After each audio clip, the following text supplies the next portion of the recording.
2010 жылга чейин жаштык кылып жана түшүнбөстүктөн улам якын инкар тармагына кирип кеткем. Ошол жыйынтыгында 2018 жылы соттун чечими менен 3 жылга эркинен ажыратылып, азыркы учурда үйдөмүн.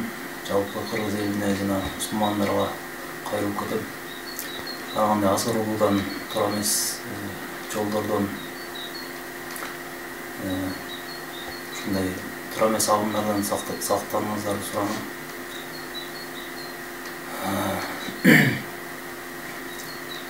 Ошол мен якын инкар агымынан баш тартам. Эч кандай агымдарга кошулбастан жөнөкөй дин амалын кылып, салттуу ислам динин карманып келем.